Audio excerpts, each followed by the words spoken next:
The emergency beacon pierced through the cosmic silence, reaching Earth's deep space monitoring station. Commander Sarah Chun stood at the observation deck, watching the data stream across multiple screens. The message was clear. The Zarkonian homeworld was under siege by an unknown hostile force. Commander, we've never received a distress call from this sector before, Lieutenant Min Jun reported, his fingers dancing across the holographic interface. The young Korean officer had been tracking alien communications for 3 years, but nothing like this had ever crossed his desk. Sarah frowned, studying the coordinates. The Zarkonians were a peaceful species Earth had encountered only twice before. Brief, formal exchanges during boundary negotiations. They had never asked for help. They had never needed it. How bad is it? She asked. Critical, ma'am. Their defense grid is down to 30%. Multiple colony worlds have gone dark. Min Jun pulled up a star map, showing red zones spreading like wildfire across Zarkonian space. In the council chambers of Earth's United Defense Force, debates raged. Admiral Jung-hoon stood before the assembly, his weathered face showing decades of military service. The Zarkonians kept to themselves when we needed trade agreements. Why should we risk human lives for them? But Captain Seo Yun, one of humanity's youngest fleet commanders, saw it differently. Because that's what makes us human, Admiral. We answer when someone calls for help. We don't calculate the profit first. The vote was close to 7-5 in favor of intervention. Within hours, Earth's Third Fleet began preparations. 37 warships, 12 medical vessels, and 5 supply carriers started their engines. Humanity had made its choice. On the Zarkonian homeworld, Elder Zex watched the skies burn. The invaders, calling themselves the Zircon Collective, had come without warning, without demands. They simply destroyed. His people's peaceful nature, their focus on art and science over warfare, had left them vulnerable. Elder, we're receiving a transmission, his aide whispered. Antenna quivering with fear, the message was short. Transmitted in broken Zarkonian. Earth fleet responding. Hold for 48 hours. We're coming. Zex's multiple eyes widened. Humans? The aggressive, unpredictable species from the outer spiral? They were considered warriors by galactic standards, their history full of conflict. But they were coming to help? Commander Chun stood on the bridge of the U's Resilience, watching the star lines blur as they entered hyperspace. Her crew of 300 worked with practiced efficiency. They had trained for this, not this exact scenario, but for the moment when humanity would need to stand for something greater than itself.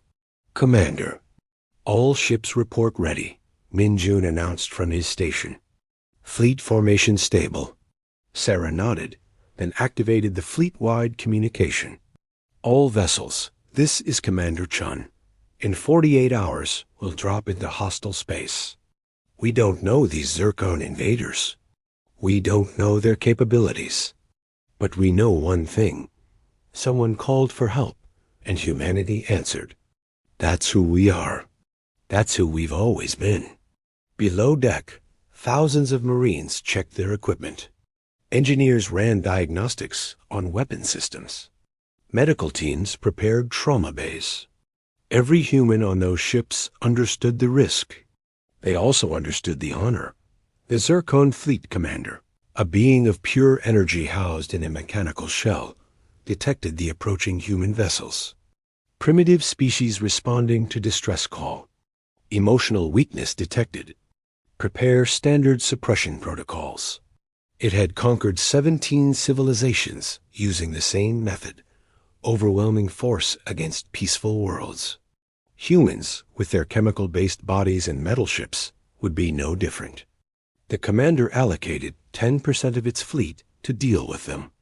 It would be more than enough. But in Earth's history archives, stories were told of Thermopylae, of Rourke's Drift, of 100 last stands where humans faced impossible odds. The Zircon had studied many species. They had not studied humanity's peculiar relationship with the word impossible. As the fleet hurtled through space, Sarah Chun looked at the picture on her command console.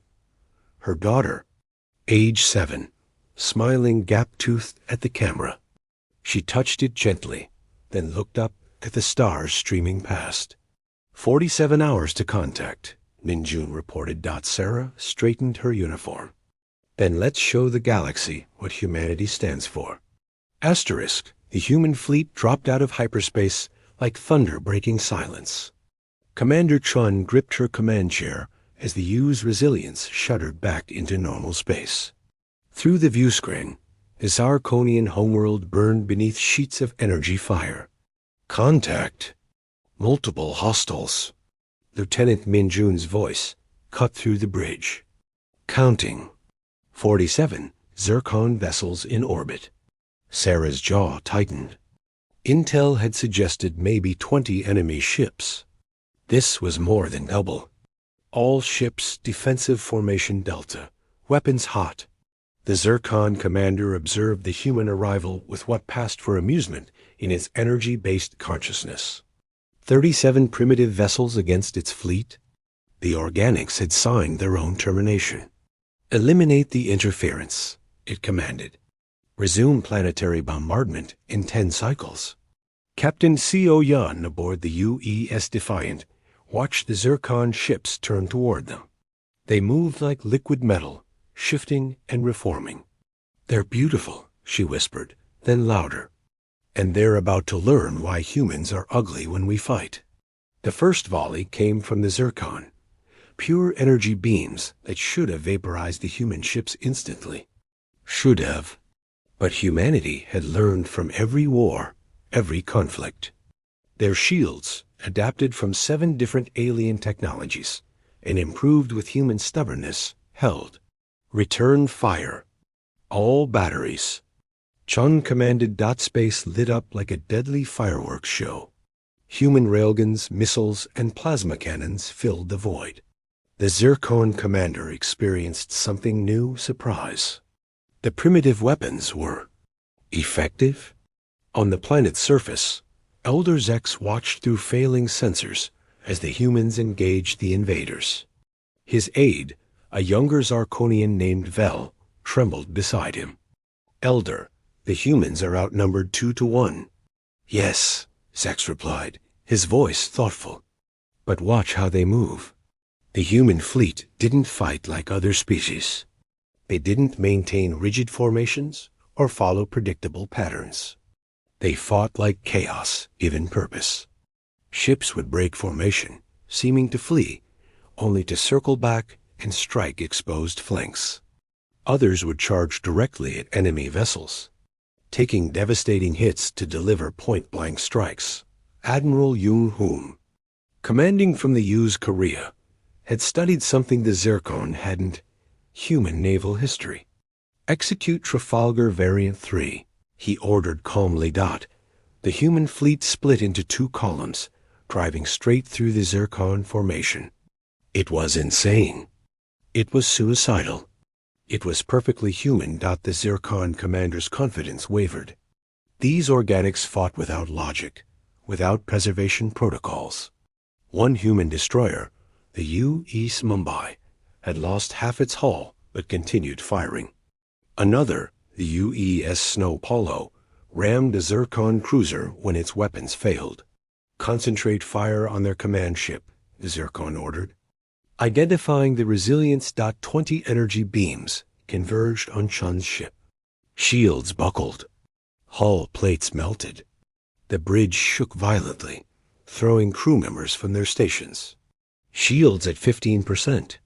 Minjun shouted over the alarms. Sarah Chun stood up, blood trickling from a cut on her forehead. All ships, protect the medical vessels. We're going in. Commander, that's an order, Lieutenant. The resilience accelerated toward the largest Zircon vessel. Other human ships moved to shield the medical frigates, taking hits meant for the non-combat vessels. It made no tactical sense to the Zircon. Why protect weak ships? Why sacrifice strong ones? In the medical frigate UES Mercy, Dr. James worked frantically on wounded brought in from damaged ships. A young ensign, barely 20, grabbed his arm. "Doc, why aren't we running?" "We're medical, not military." James looked at him steadily. "Because those are our people out there. And down there," he pointed toward the planet, "are people who need us." That's reason enough. The battle raged for 6 hours. The humans lost 12 ships, with 7 more badly damaged. But the Zircon had lost something more, their certainty.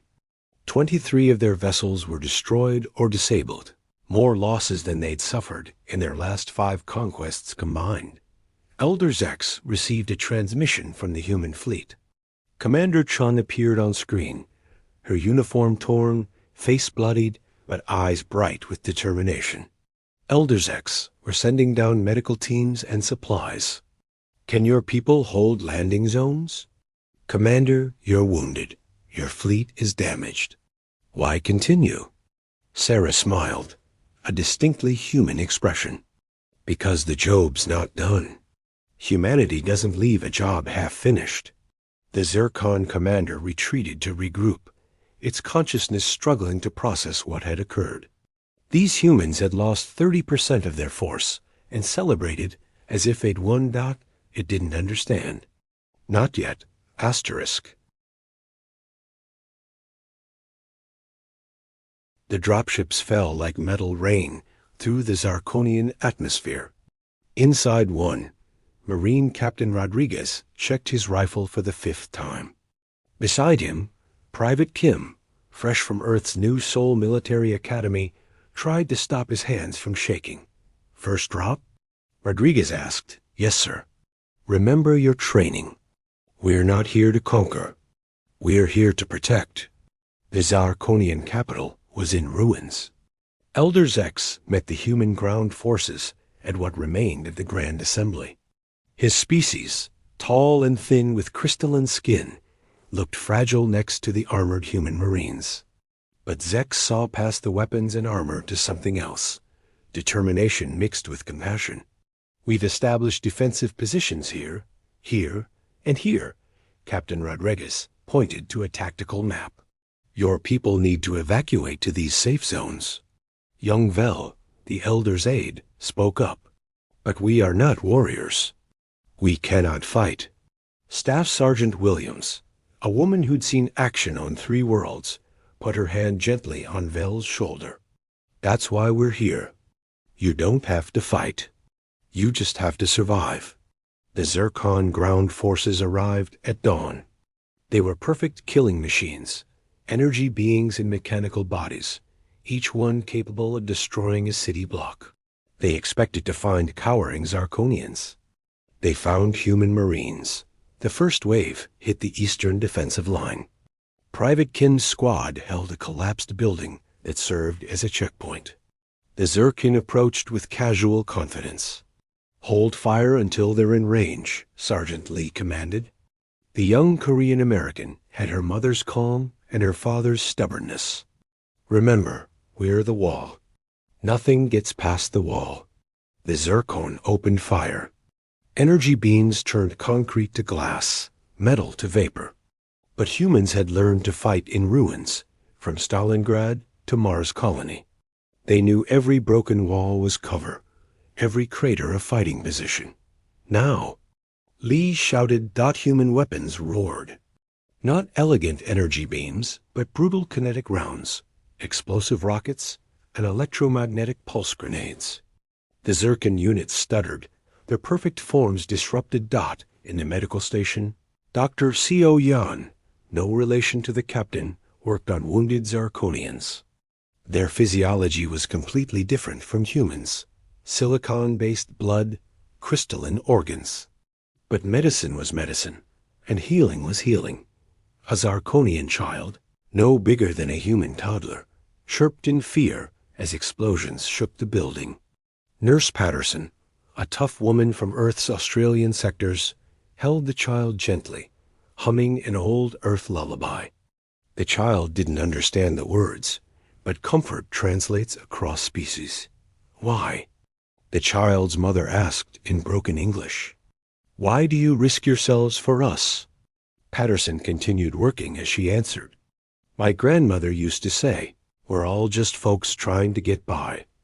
Doesn't matter if you're human, Zarkonian, or anything else. Folks help folks. The fighting intensified. The Zircon commander, observing from orbit, sent more units. It couldn't understand the human tactics. They held positions past the point of logic, fell back only to counterattack. And most puzzling, they died to protect aliens they'd barely met. Captain Rodriguez led a desperate charge to retake a water treatment facility. The Zarkonians needed it to survive, but it meant crossing open ground under heavy fire. This is insane, Captain. Lieutenant Morrison shouted over the gunfire. Welcome to humanity, Lieutenant. We specialize in insane. They lost 7 Marines taking the facility. But when Rodriguez planted the human flag next to the Zarkonian banner on the roof, something changed in the watching aliens. They saw warriors who bled for strangers. Elder Zex found Commander Chun at the field command post. She was directing both space and ground operations on 3 hours of sleep and stim pills. Commander, your people are dying for us.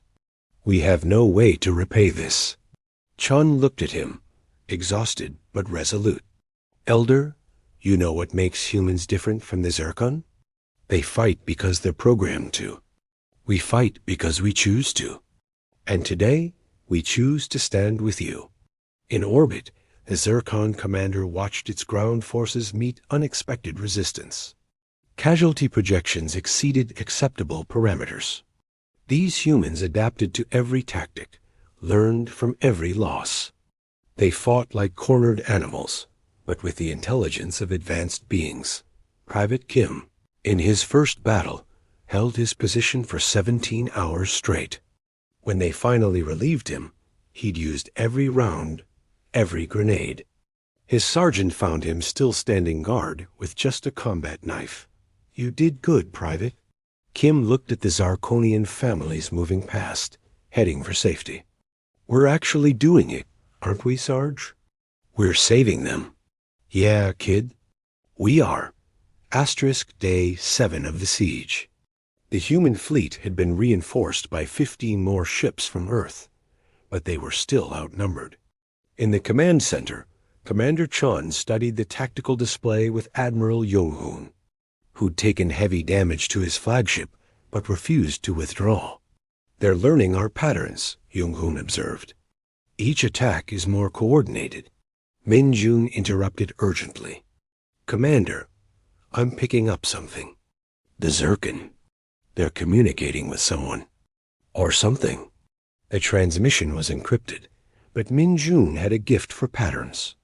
It's a report. They're sending data about us to something called the Prime Consciousness. Chun's blood ran cold. They're not the main force. They're scouts. On the ground, Captain Rodriguez received the news while defending a hospital complex. The Zircon had increased their attacks, focusing on civilian targets. They were trying to break human morale by forcing them to watch innocents suffer. Sir, we can't hold all these positions, Sergeant Williams reported. Half her squad was wounded. We need to pull back. Rodriguez watched a Zarkonian family run past, the parents carrying their elderly, the children clutching strange alien toys. No, we hold. That's what humans do. We hold the line. The breakthrough came from an unexpected source. Vel, Elder Zex's young aide, had been studying the Zircon attack patterns alongside human tactical officers. His species might not be warriors, but they were brilliant analysts. Captain Seo Yan, Vel said excitedly, finding her during a brief respite. The Zircon units, they share consciousness, yes? Like a network? That's our understanding. Then they have weakness. Every network has vulnerable point. In our concerts, when we synchronize our crystal harmonics, if one performer is disrupted, Vel's eyes lit up with possibility. SEO-YEON immediately understood. If we can disrupt one unit at the right moment, it could cascade through their network. The plan was insane, even by human standards. They would need to capture a Zircon unit intact, modify it with a combination of human and Zarkonian technology, and release it back into their network. The risk was enormous. "I'll lead the capture team," Rodriguez volunteered immediately. "Captain, the chances of success," Chun began, "are better than the chances of holding out until their main force arrives?" "Commander, the capture operation was brutal. Rodriguez and his Marines ambushed a lone Zircon unit in the ruins of a Zarkonian museum. Private Kim, who'd become a seasoned fighter in just days, threw the EMP grenade that disabled it. They dragged the unit to where human engineers and Zarkonian scientists waited. The work was delicate, merging humanity's virus-coding expertise with Zarkonian harmonic technology. It took 18 hours, with Zircon attacks increasing every minute. "It's ready," the lead engineer announced. "But we have no idea if it'll work." Elder Zex stepped forward. "Then we must have faith. It is something you humans have taught us. Sometimes faith is all that stands between defeat and victory." They released the modified unit during a major Zircon assault. At first, nothing happened. The battle raged on. Human defensive lines buckled. Then suddenly, Zircon units began to stutter. Their perfect coordination faltered. "It's working," Min Jun shouted from orbit. "Their communication network is fragmenting." The Zircon commander felt something it had never experienced: fear. The contamination spread through its forces like wildfire. Units began acting independently without synchronization. Some even turned on each other, confused by conflicting signals. Commander Chun saw the opportunity. "All ships, all ground forces advance. Hit them now while they're disrupted." The combined human assault was devastating. Ships that had been holding defensive positions surged forward. Marines who'd been barely holding their lines charged. Even some Zarkonians, inspired by human courage, picked up weapons for the first time in their species' history. The Zircon commander made a calculation. The resource expenditure to retake this world now exceeded projected gains. The human variable had corrupted all predictive models. It issued the retreat order. As Zircon ships began to withdraw, a message came through from their prime consciousness. Elder Zex and Commander Chun listened together to the translation. Human species flagged as Category 9 threat. Quarantine protocols engaged. Avoid all contact. Chun smiled tiredly. Category 9? What does that mean? Vel, checking his databases, looked shocked. Commander, in known galactic threat assessments, Category 9 is reserved for species too dangerous to engage. The last Category 9 classification was given to a race that destroyed itself and 3 star systems. And they gave it to us because we helped you? Elder Zex placed a crystalline hand on Chun's shoulder. No, Commander. They gave it to you because you chose to help us. That makes you unpredictable. And to beings of pure logic, unpredictability is the greatest threat. The Zircon were gone, but their departure left scars across the Zarkonian homeworld. Commander Chun stood in what had once been the planet's grand capital, now reduced to crystalline rubble and twisted metal. The victory had cost humanity 18 ships and over 3,000 lives. Commander, Min Jun approached with a data pad. Final casualty reports. Chun read the names. Each one had been someone's family, someone's future. Captain Rodriguez had survived, but lost his left arm, saving his Zarkonian shelter. Private Kim, the nervous rookie, had become one of the most decorated soldiers in the operation. Elder Zex found her there, watching human and Zarkonian crews working together to clear debris. Your people are preparing to leave. Our job is done, Elder. Your world is safe. No, Commander. Your job has just begun. Zex gestured to where. A young Zarkonian was helping a human marine distribute food supplies. You have changed us. And perhaps we have changed you as well. In the medical camp, Dr. Suoyan was training Zarkonian healers in human trauma techniques. The species might be different, but the principle of saving lives was universal. A Zarkonian child she'd saved days earlier brought her a drawing stick figures of humans and Zarkonians standing together under two suns. For you, the child said in carefully practiced English, heroes. Captain Suoyan from the fleet visited the ground forces before departure. She found Sergeant Williams teaching young Zarkonians basic self-defense. The peaceful species had realized that the galaxy wasn't as safe as they'd believed. Strange, isn't it? Williams said, we came here to protect them, and now we're teaching them to protect themselves. Maybe that's the best thing we can give them, Suoyan replied. Not just safety, but the means to create their own. The galactic community watched humanity's actions with a mixture of awe and concern.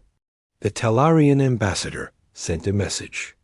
To Earth, you lost ships and lives for a species that offered you nothing in return. This defies all logic. Earth's response was simple. Logic didn't build our civilization. Hope did.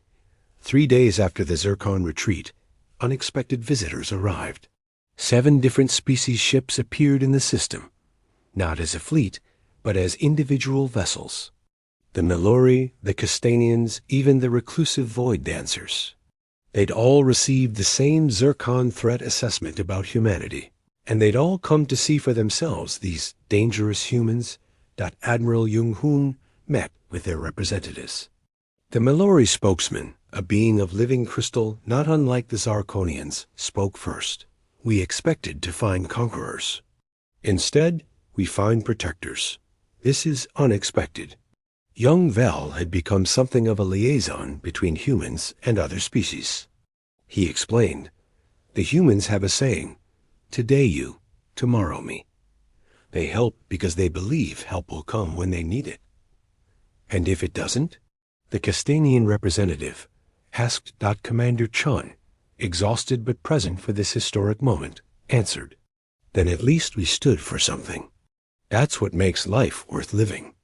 The memorial service was held at sunset, Earth time synchronized.